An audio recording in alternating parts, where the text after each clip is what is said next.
All right, now I want us to take a look at the presence of terrorist organizations in cyberspace. So now there are 331 channels engaged in the distribution of militant Islamist propaganda. They included 99 standalone web pages, 30 social media and micro blog accounts, 152 file sharing services, and there are 50 other means of communication.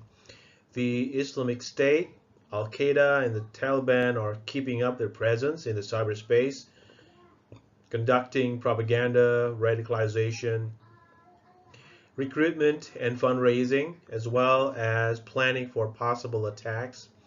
This is still excluding terrorist organizations of different ideologies, such as leftists and the ultra nationalists organizations. These terrorist organization, violent extremist organization, are utilizing the ungoverned spaces in the digital realm that are usually present in democratic societies.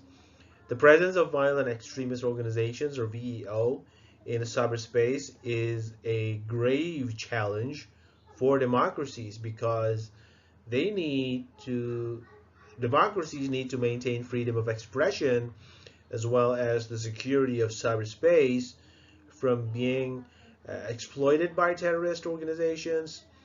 If we look at here, the Islamic State maintained the most sophisticated network among all of the violent extremist organizations under consideration. It proved to be affiliated with 130 addresses and accounts.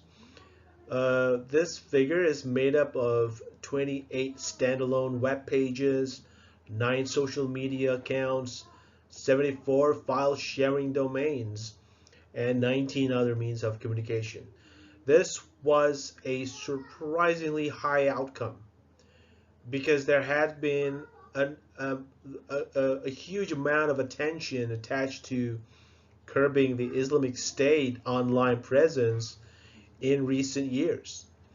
Um, and so we are also looking at multiple different platforms used by the Islamic State, um, mostly file sharing domains. So file sharing platforms have been mostly utilized by ISIS.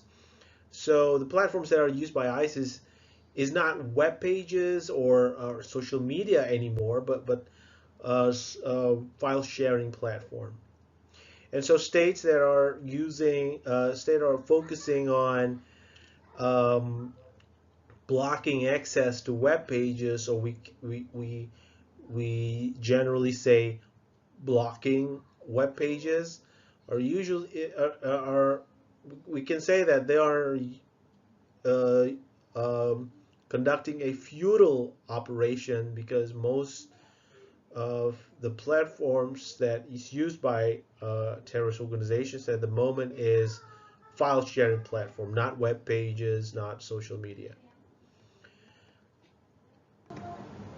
ISIS usually utilize standalone website called EloCap number one, constituted an aggregator of both official releases and links leading to other domains and accounts affiliated with Daesh. EloCap number one redirected users to additional incarnations or copies of this web page, Telegram, Rocket Chat, and Tech Heaven channels, blogs, and Internet Archive accounts, as well as to 24 other file sharing services. Overall, as many as 51 addresses and accounts were associated with this domain. Interestingly, outlinks leading to other IS affiliated URLs were usually shared by the group's followers in comments. The large quantity of these comments under each new post also constituted a solid indicator of how popular this web page was. So um, ISIS has found a new way to maintain their contents in the cyberspace to outmaneuver state responses in blocking access to websites. So once a website is blocked or once a channel is blocked, another is available as a repository of contents in the blocked website. The detected information ecosystem of Al-Qaeda proved to be much less developed. It consisted of only 12 websites, 3 social media accounts, 13 file sharing services, and 8 communication channels that utilized Arabic, English, and Bengali. Most of the standalone web pages served as universal repositories of propaganda. However, some focused on presenting a single element of Al-Qaeda's agenda, such as Tawheed. We call Tawheed is the oneness of God. Several domains, including Qram, Bayan, and Ghazwa, maintain networks of secondary communication channels consisting of file sharing services and encrypted messaging apps such as Chipwire, and Telegram channels. Popular social media accounts were also linked. Those on Twitter and YouTube were banned, but Facebook profile was still accessible. It was affiliated with a known AQ-linked Saudi cleric and had almost 13,000 followers. A similar network, but only in terms of scale, was maintained by Taliban. Now, when compared to Al-Qaeda, the main difference was that it heavily relied on standalone web pages. 22 standalone web pages that disseminated materials in 5 languages: Pashto, Arabic, English, Urdu, and Dari. The vast majority of them were affiliated with the group's media branch, El Amara Studio. They primarily served as universal repositories of propaganda productions, including battle footage from Afghanistan, nasheed recordings, and official announcements. So we can see that Taliban relied heavily on web pages, which means that they are not categorized as terrorist organization by most states, and access to their web pages are not blocked, so they're not pushed or driven to use more contemporary platforms because their web pages are still functioning well for them.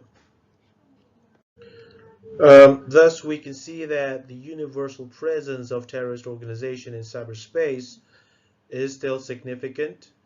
As we can see here, hundreds of channels, including web pages, microblog accounts, social media accounts, file sharing services. Some of the still images are captured here in this slide. And 50 other means of communications are run by Al-Qaeda, ISIS, and Taliban. The major limitation of collecting the channels run terrorist organizations in cyberspace is that first, the terrorist organizations are still limited to Islamist organizations. The emerging presence of right-wing extremist organizations in the West and separatist organizations are still unaccounted for due to the fact that many of these organizations are not designated terrorist organizations, including the Taliban. As we can see here, the Taliban has successfully run mostly web pages for their propaganda materials, indicating their relative freedom in cyberspace. So.